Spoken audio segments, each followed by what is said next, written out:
Thank you. Praise the lord.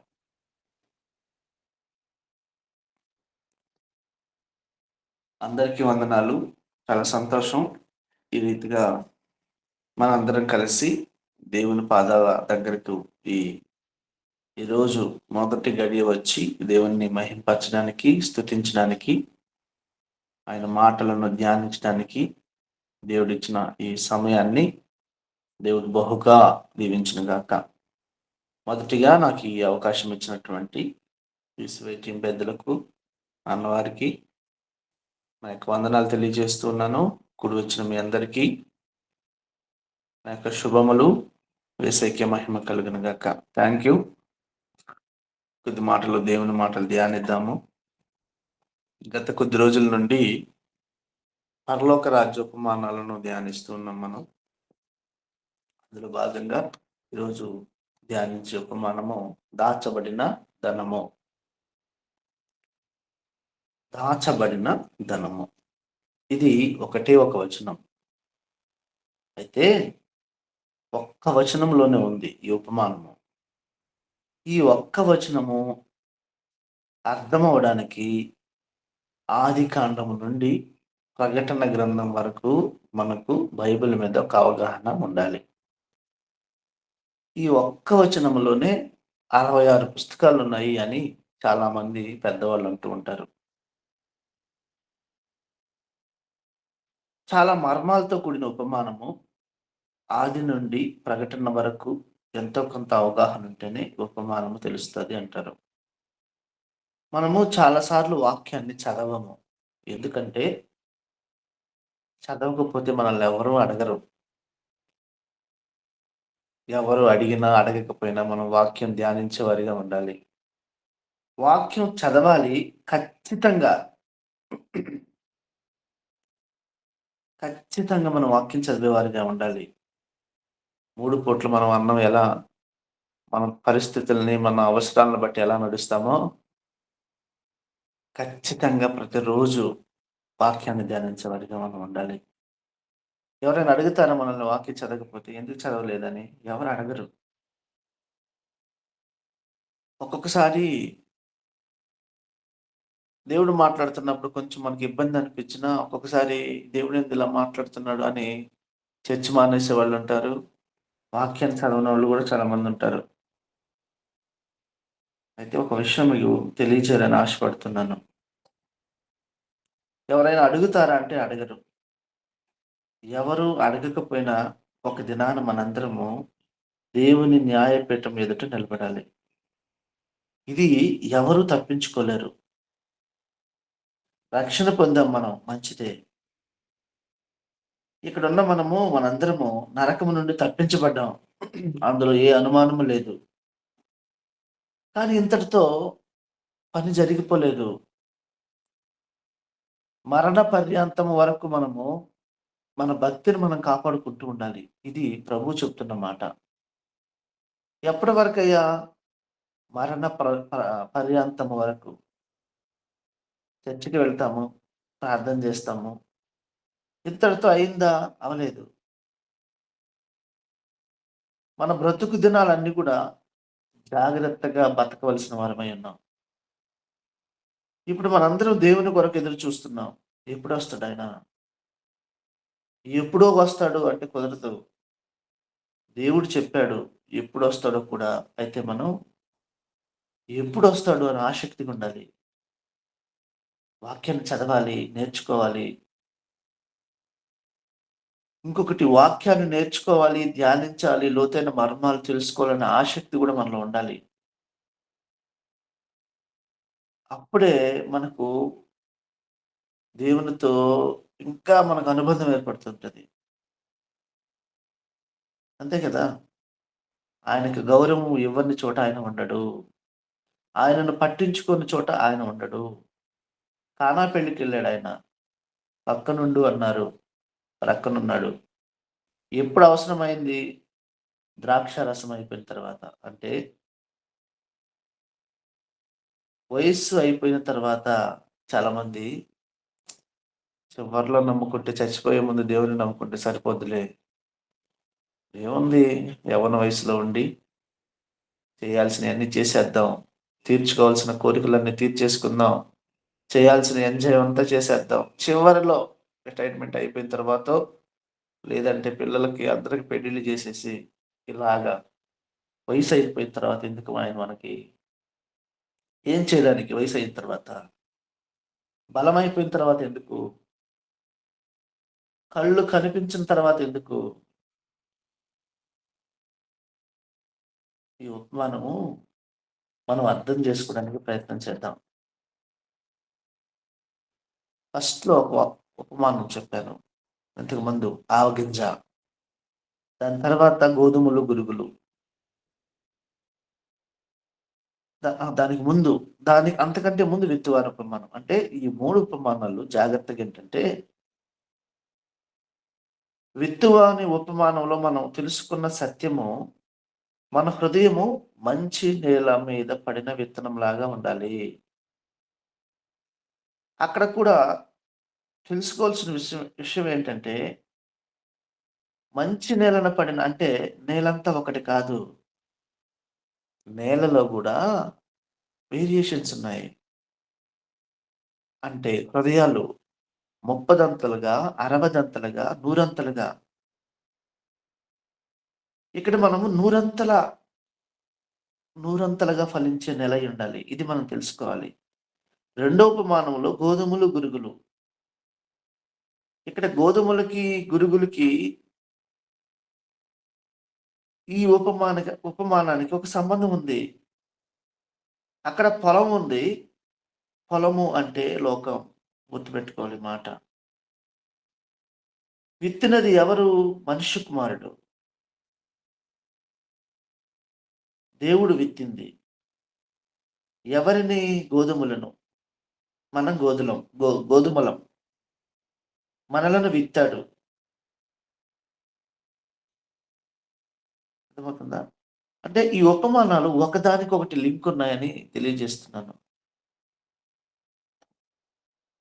పరలోక రాజ్యము పొలములో దాచబడిన ధనమును పోలి ఉన్నది.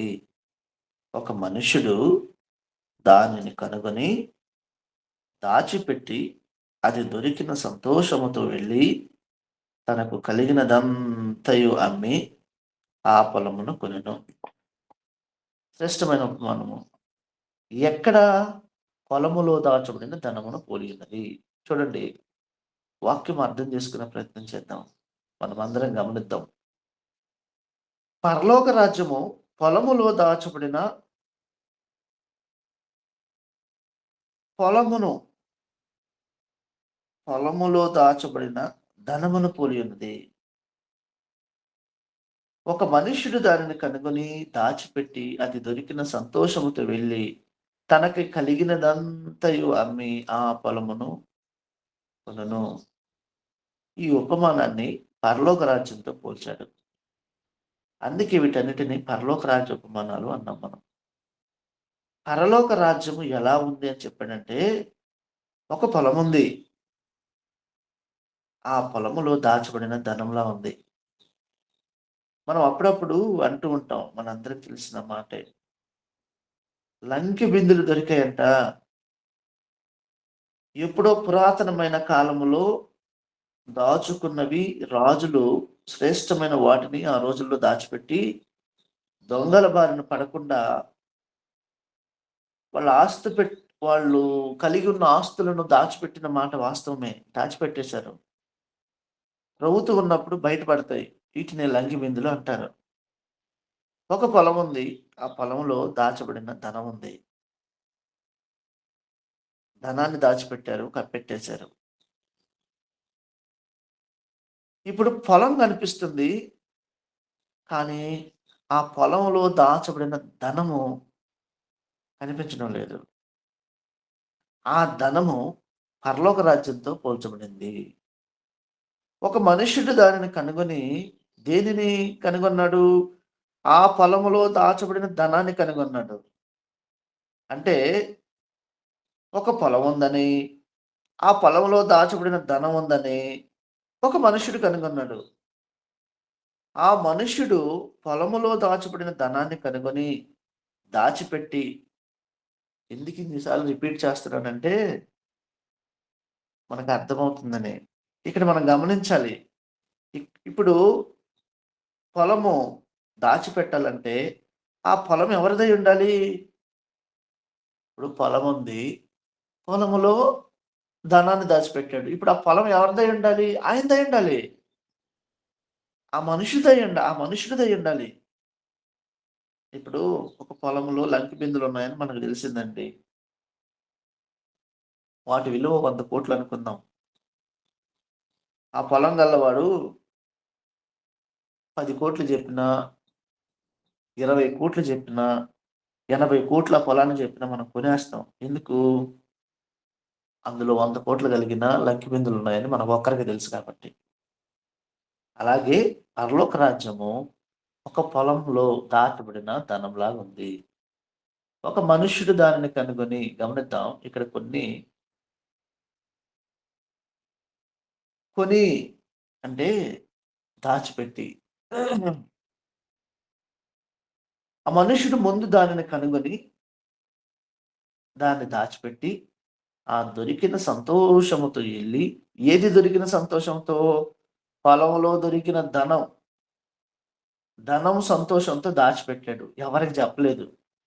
అది దొరికిన సంతోషంలో వెళ్లి, తనకు కలిగినదంతయు అమ్మి, దాన్ని కొన్నాడు. దేన్ని కొన్నాడు? ఆ పొలాన్ని కొన్నాడు. ఇది దీని అర్థం. ఇది ప్రభువు చెప్పాడు. ఇందులో ఉన్న ఈ ఉపమానంలో ఉన్న మర్మాలు ఏ ఉపమానంలో లేవు. ఇప్పుడు మనము అర్థం అవ్వడానికి ప్రయత్నం చేద్దాం. జాగ్రత్తగా విందాం. పొలము అంటే లోకము. పొలములో అంటే లోకములో. దాచబడిన ధనము అంటే ఇశ్రాయేలీల ప్రజలు. ఇశ్రాయేలీల చరిత్ర ఆదికాండము 12వ అధ్యాయంలోనే ప్రారంభమైంది. ఒక మనుష్యుడు గోధుమలను విత్తాడు. ఒక మనుష్యుడు అంటే యేసుక్రీస్తు ప్రభువు. దాన్ని కనుగొని దేన్ని కనుగొని? ఇశ్రాయేలీయులను కనుగొని యేసు ప్రభు వెంటబడింది ఒకామె కానాను స్త్రీ. అయ్యా! నా కుమార్తెకు దయ్యం పట్టింది. బాధపడుతుంది. నా కుమార్తెను బాగు చెయ్యి అంటే ప్రభు అన్నాడు. నేను ఇశ్రాయేలీయుల ఇంటి వారు నశించితే ఇశ్రాయేలు ఇంటివారు నశించిన వారి ఇంటికి పంపబడ్డాను గానీ, అన్యుల యొద్దకు పంపబడలేదు అన్నాడు. అంటే యేసయ్య ఎక్కడికి పంపబడ్డాడు? ఇశ్రాయేలీయుల ఇంటికి. యేసు ప్రభువు కూడా శిష్యులను పంపేటప్పుడు ఇద్దరిద్దరు చొప్పున అధికారం ఇచ్చి అన్నాడు. మీరు నశించిన ఇశ్రాయేలీయుల ఇంటికి ఎళ్ళండి. అన్యుల దగ్గరకు మీరు వెళ్ళొద్దని చెప్పాడు. దాన్ని కనుగొని ఇశ్రాయేలీయులను కనుగొని అంటే యేసుక్రీస్తు ప్రభువు ఎవరిలో పుట్టాడు? ఇశ్రాయేలీయులలో పుట్టాడు. తరువాత దాచిపెట్టి అంటే ప్రక్కకు వచ్చి అది దొరికిన సంతోషముతో యేసయ్య వారి మధ్యకి వచ్చి 3:30 సంవత్సరాలు సేవ చేశాడు. వెళ్ళి, వెళ్ళి వెరీ ఇంపార్టెంట్ ఇది. వెళ్ళి అంటే మన దగ్గరకొచ్చి, అన్యుల యొద్దకు వచ్చి, యేసయ్య 3:30 సంవత్సరాలు వారి దగ్గరికి వెళ్లి సేవ చేస్తే వారు అంగీకరించలేదు. తన సోదరుల దగ్గరకు వచ్చిన వారు ఆయనను అంగీకరించలేదు. కాబట్టి ఆయన ఎవరి వద్దకు వచ్చాడు? మన యొద్దకొచ్చాడు. అన్యుల యొద్దకొచ్చాడు. తనకు కలిగినదంతయు అమ్మి అంటే తన ప్రాణాన్ని పెట్టి, తనను తాను విమోచన క్రయధనముగా అర్పించుకొని, తన ప్రాణాన్ని పెట్టి, ఆ పొలము కొనెను. తిరిగి లోకాన్ని సంపాదించుకున్నాడు. అందరం గమనిద్దాం. వాక్యం నేర్చుకునే ప్రయత్నం చేద్దాం. చాలా ప్రాముఖ్యమైన విషయాలున్నాయి ఇందులో. అంటే పొలము అనగానేమి? అంటే లోకము. దాచబడిన ధనము దేనిని సూచిస్తుంది?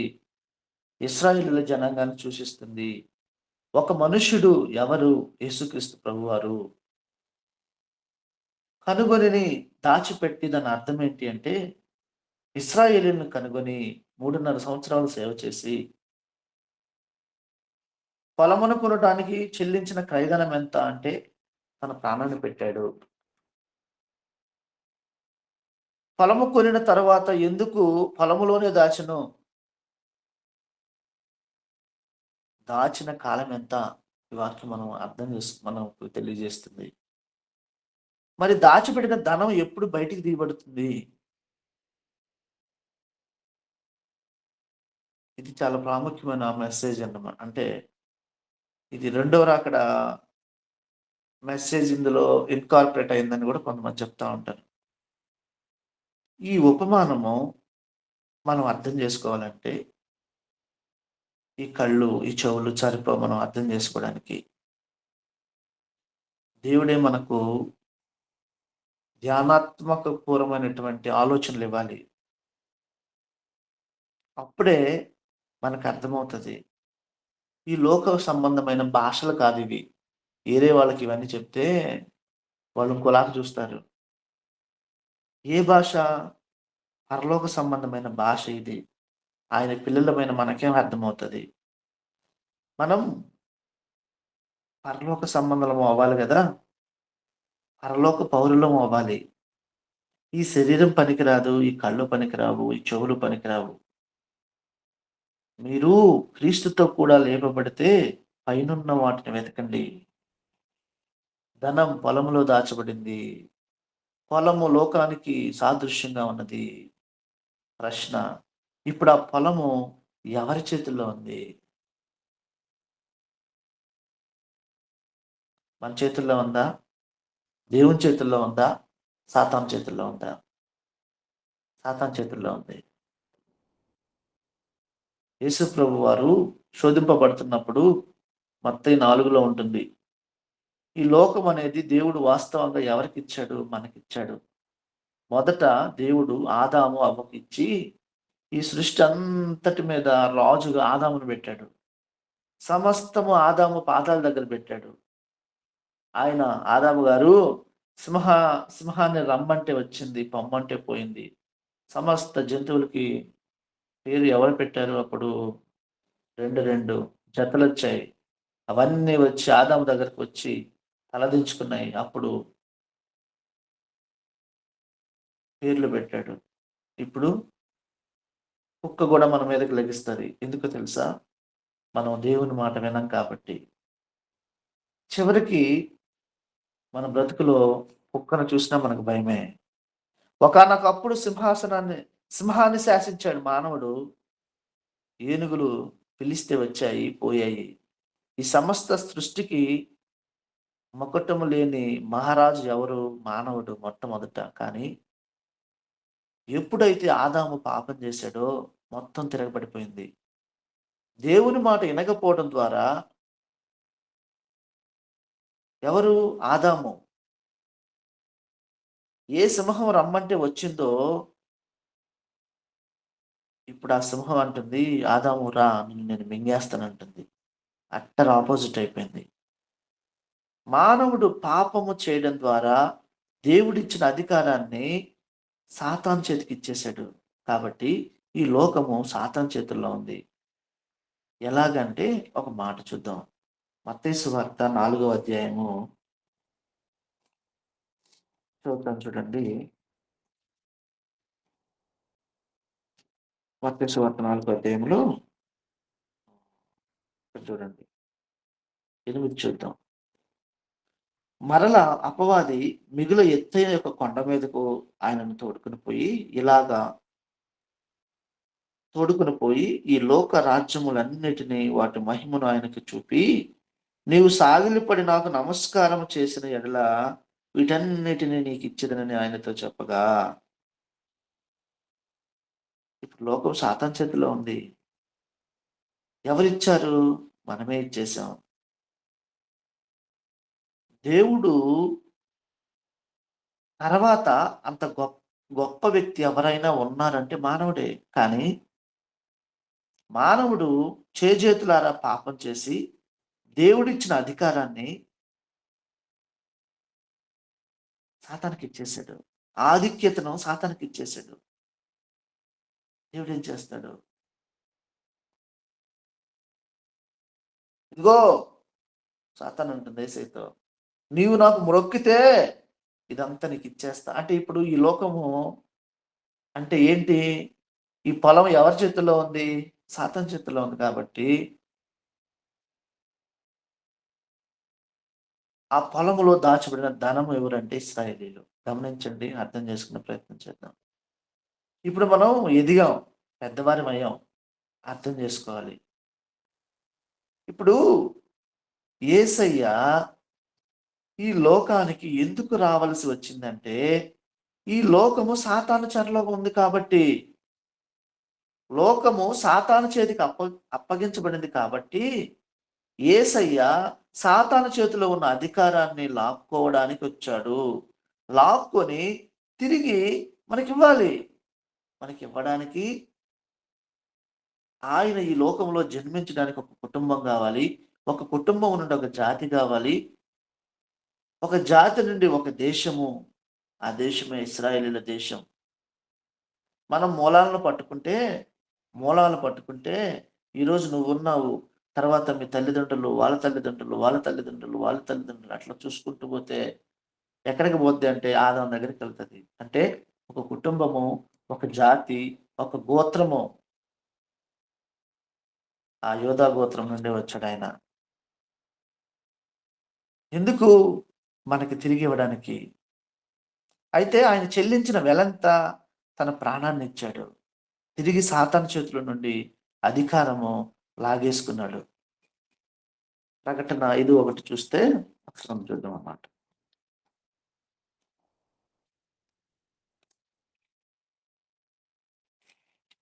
ప్రకటన గ్రంథము 5వ అధ్యాయము 1వ వచనం చూసినట్లయితే, మరియు లోపటను, వెలుపటను వ్రాత కలిగి 7 ముద్రలు గట్టిగా యేసియున్న ఒక గ్రంథము సింహాసనమందు ఆసీనుడయుండు వాని కుడి చేత చూచితిని. యోహానును దేవుడు పరలోక రాజ్యం తీసుకెళ్ళినప్పుడు ఆ గ్రంథం ముద్రలు వేయబడింది. ఆ ముద్రలు ఆ ముద్రలు వేయబడిన గ్రంథము విప్పేవారు ఎవరు లేరు. ఒక బలిష్టమైన దేవుని దూత బిగ్గరగా ప్రచురం చేస్తుంది. ఎవరైనా ఉన్నారా? ఈ 7 ముద్రలు బలంగా వేయబడిన ఈ గ్రంథాన్ని విప్పగలిగిన వారు ఎవరైనా ఉన్నారా అంటే, ఆకాశమందు, పరలోకమందు, భూమి మీద, భూమి క్రింద ఎవరు కూడా దాన్ని విప్పేవారు లేరు అన్నప్పుడు యోహానుకి చూపిస్తున్నాడంట ఈ సంగతులు. అప్పుడు యోహాను ఏడుస్తున్నాడంట. పెద్ద పెద్దగా ఏడుస్తున్నాడు. ఆ సింహాసనం చుట్టూ ఉన్నటువంటి 24 సింహాసనం పక్కన ఉన్నటువంటి 24 సింహాసనాలు, 24 పెద్దలు అందులో ఒకరొచ్చి యోహాను ఏడుస్తూ ఉంటే తట్టి ఏడవద్దు. ఈ గ్రంథాన్ని నింపడానికి దావీదు చిగురు యోధా గోత్రం. అర్థమవుతుందా? ఇయన్నీ మనకుంటాయి. మనకు టైం సరిపోదు గానీ చెప్తున్నాను. ఆయనే ప్రభువైన యేసుక్రీస్తు. ఆ మనుష్యుడు అంటే యేసుక్రీస్తు ప్రభువారు. ఆ ముద్రలు, ఆ ముద్రలు అంటే భూమి మీద దేవుడు మనకిచ్చిన అధికారం. అధికార పత్రము. పరలోక రాజ్యంలో దేవుడు ఇప్పినటువంటి పత్రము. టైటిల్ డీడ్ అంటాం కదా మనము. ఏదైనా ఆస్తి పత్రాలు ఆయన రిజిస్ట్రేషన్ ఆఫీస్‌లో తెలిస్తే మనకు తెలుసు. నిర్గమ 19:5, 6 చదవండి. కీర్తనలు 135:4 చదవండి. కాబట్టి దేవుడంటాడు, ఇశ్రాయేలీయులు నా స్వకీయ సంపాదన. నేను ఎంచుకున్నాను. కీర్తన 135:4 చదవండి తర్వాత. పొలములో దాచబడిన ధనము అంటే ఇశ్రాయేలీయులు. ఈ ప్రపంచానికి ధనం వాళ్ళు. వాళ్ళు వాళ్ళ టెక్నాలజీ, వారి జ్ఞానము, ఈ ప్రపంచానికి ఆశీర్వాదం వాళ్ళు. వాళ్ళు దేవుని ఆస్తి. దేవుని ఆస్తి మీద ఎవరైనా చెయ్యేస్తే ఊరుకుంటాడా దేవుడు? అది రహస్యం. ఎవ్వరు ఏం చేయలేరు వాళ్ళని. మ్యాప్‌లో ప్రపంచ పటంలో ఒక చిన్న దేశం, 1,00,00,000 మంది జనాభా. చుట్టూ అరబ్ దేశాలు. మ్యాప్‌లో చూస్తే ఒక చిన్న చుక్కలాగా కనిపిస్తది. చుట్టూ 44,00,00,000 మంది అరబ్బులు. ఆలోచించండి. ఈ 44,00,00,000 మందికి భయం వీళ్ళంటే. వీళ్ళ జోలికి వెళ్లరు. ఉగ్రవాద సంస్థలు తెలుసు కదా! ఉగ్రవాద సంస్థలో ఐసిస్ అనే ఉగ్రవాద సంస్థ బహు భయంకరమైన సంస్థది. ప్రపంచంలో అన్ని దేశాలలోకి అడుగుపెట్టేసింది. కానీ ఇశ్రాయేల్ దేశం అంటే భయం. ప్రపంచాన్ని వణికిస్తారాళ్ళు. కానీ ఇశ్రాయేలీలంటే భయం. ఎందుకు? వాళ్ళు దేవుని ఆస్తి. ఈ ప్రపంచంలో ఎవరైనా ఇశ్రాయేల్ దేశాన్ని ఏం చేయలేరు. భారతదేశానికి ఇశ్రాయేల్ దేశం ఒక భరోసా. కార్గిల్ యుద్ధంలో భారతదేశానికి చాలా సహాయపడ్డారంట ఆళ్ళు. ఇశ్రాయేల్ దేశం మనకు సహాయం చేసింది. క్రీస్తు శకం 70లో టైటస్ అనే రాజు నాశనం చేశాడు ఇశ్రాయేల్ ప్రజల్ని. రాజ్యాన్ని కూల్చేశాడు. చిత్రహింసలు చేశాడు.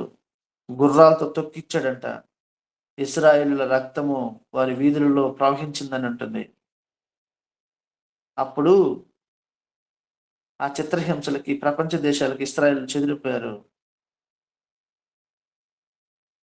చెదిరిపోయి ప్రపంచ దేశాలకెళ్ళిపోయి బానిసలుగా ఉండిపోయారు. కానీ మన దేశం, భారతదేశం వారిని ప్రేమించి, బానిసలుగా గాకుండా పౌరసత్వాన్నిచ్చి ప్రేమించింది. అందుకే భారతీయులంటే వారికి ఒక ప్రత్యేకమైనటువంటి ఇష్టం. అర్థమవుతుందా? కానీ ఈరోజు ప్రపంచానికి ఒక తలమానికగా ఉంది ఇశ్రాయేల్ దేశం. దాచబడిన ధనం వాళ్ళు. అయితే ఇశ్రాయేల్ గురించి మాట్లాడిన ఆశీర్వాదమే, స్నేహం చేసిన ఆశీర్వాదమే, ప్రార్థన చేసిన ఆశీర్వాదమే.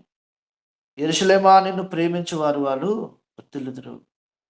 ఇశ్రాయేలీయులు దేవుని ఆస్తి, దేవుని ప్రాపర్టీ, ఆస్తి పత్రాలు అంటారు గదా! టైటిల్ డీడ్ మనకు తెలుసు.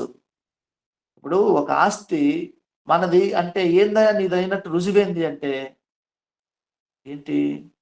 రిజిస్ట్రేషన్ ఆఫీస్‌లో ఒక రిజిస్ట్రేషన్ ఉంటుంది దానికి. రుజువు ఉంటుంది. ఒక డీడ్ ఉంటుంది. దానిలోచ్చారంట. యూదుల రాజు ఎక్కడ? యూదుల రాజా? ఎవరు? నేను తప్ప రాజు ఎవరు లేరే? అప్పుడు అక్కడున్న పండితులను, శాస్త్రులను పిలిచాడు రాజుగారు. లేఖనాలు తెప్పించండి. యూదుల రాజుగా పుట్టాడా చూడండి అన్నాడంట. మీకా గ్రంథము 5వ అధ్యాయము, 2వ అధ్యాయము చూశారు. యేసుక్రీస్తు ప్రభువారు పుట్టడానికి క్రీస్తు పూర్వం దాదాపు 500-550 సంవత్సరాల ముందు రాసిపెట్టారు. మీకా భక్తుడు. హేరోదంటాడు, అయితే మీరెళ్లి ఆరాధన చేసి నాకు గూడా చెప్పండి. నేను గూడా ఎళ్లి అర్థమవుతుందా? దొంగ. మీరొచ్చి ఎక్కడున్నారో చెబితే చంపేయడానికి ప్రయత్నం. లేపేయడానికి ప్రయత్నం. భూమి మీద లేకుండా చేయడానికి. అంటే భూమి ఎవరిది? సాతానుది. అందుకే ప్రభువు చెప్పాడు, ఆకాశ పక్షులకి గూళ్ళున్నాయి. నక్కలకి బొరీలున్నాయి. మనుష్య కుమారుడు తలవాల్చడానికి స్థానం లేదు. అంటే ఇది నాది కాదు. దేవుడు చెప్పాడు ఈ మాట. దాని అర్థం, దాని ఉద్దేశ్యం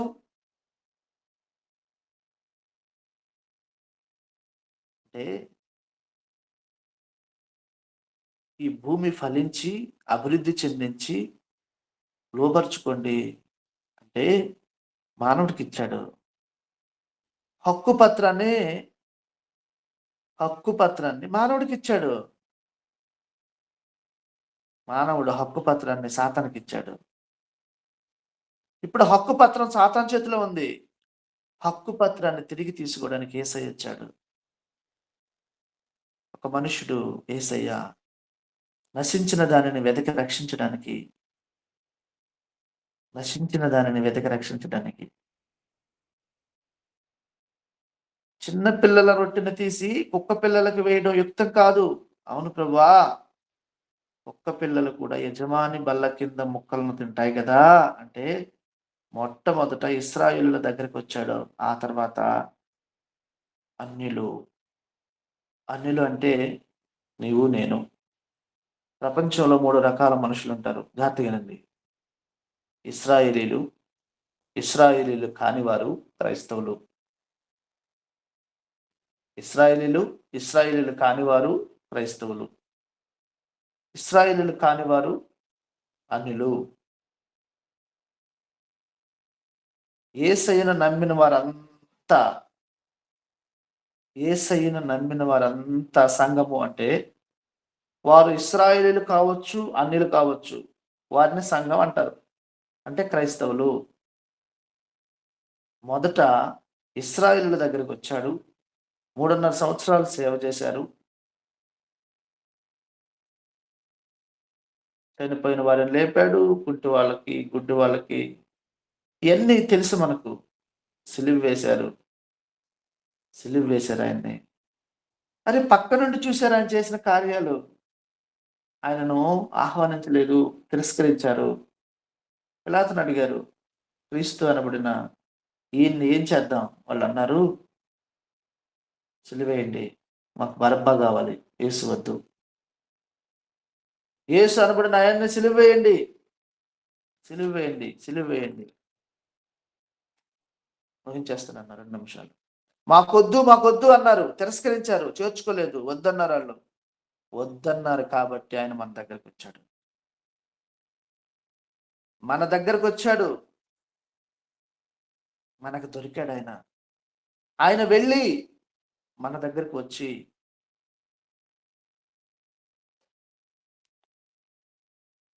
అర్థమవుతుందా?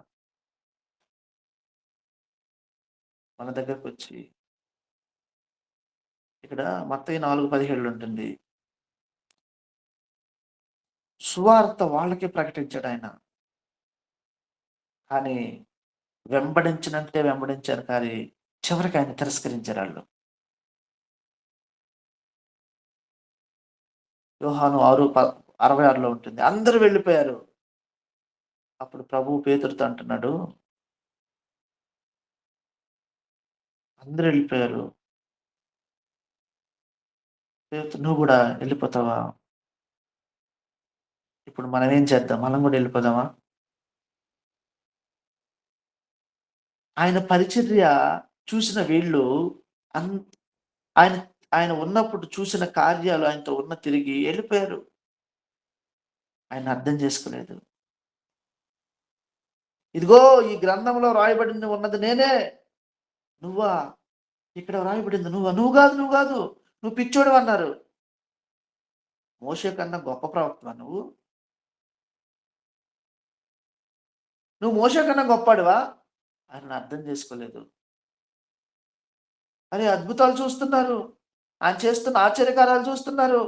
ఆయన రొట్టెలు తింటున్నారు. లేఖనాలలో నిత్య జీవం ఉందని పరిశోధిస్తున్నారు గదా! అదిగో ఆ లేఖనాలు నన్ను గురించి ఘోషిస్తున్నాయి. చూడండంటే పిచ్చోడన్నారు. దెయ్యాలు పట్టినవాడన్నారు. నీ మాట మేము నమ్మమన్నారు. చివరికి వారిలో పుట్టిన వారిలో ఒకరిగా పుట్టిన దాచబడిన ధనం దగ్గరికి వచ్చి నా క్రీస్తు ప్రభువుని వాళ్ళు సిలువ వేశారు. ఆయనను వద్దని బరబ్బని కోరుకున్నారు. అందుకే ఆయన దాచబడిన ధనాన్ని అలాగే ఉంచి పక్కన పెట్టి పక్కకు వచ్చి అంటే మన దగ్గరకొచ్చి అర్థమవుతుందా? దాచిపెట్టిన దాన్ని కనుగొని దాచిపెట్టి 33.5 సంవత్సరాల మధ్య ఉంటే ఒక్కడేం తెలుసుకున్నాడా? ఇప్పటి వరకు మనం నేర్చుకున్న వాక్యము అంటే ఇవన్నీ అర్థం చేసుకోవాలి. దేవుణ్ణి అర్థం చేసుకోవాలి. సరే, సమయం అయిపోయింది గనుక సమయం లేదు. తర్వాత మనము అవకాశాన్ని బట్టి మళ్ళీ పార్ట్ 2లో మనం ధ్యానిద్దాము. కాబట్టి ఇప్పుడు మనం ఏం చేయాలి? ఆయన్ని అర్థం చేసుకోవాలి. ఆయన్ని అర్థం చేసుకోవాలి. వాక్యం చదువుతాం, ప్రార్థన చేస్తాం, ఆయన కార్యాలు చూస్తాం, అన్నీ చేస్తాం. కానీ తప్పిపోతాం. దేవుని పిల్లలుగా, క్రైస్తవ పిల్లలుగా, ఆయన పిల్లలుగా స్వరక్తమిచ్చి కొన్నాడు మనల్ని. అయ్యా నీ వెలంత అంటే, నీ వెలంత ఎంత నీ వెలంత అంటే రక్తము, ఆయనిచ్చిన రక్తం. కాబట్టి వాక్యాన్ని అర్థం చేసుకొని భయభక్తులు కలిగి ముందుకు సాగిపోవాలని కొద్ది మాటలు దేవుడు దీవించును గాక. Thank you. Thank you.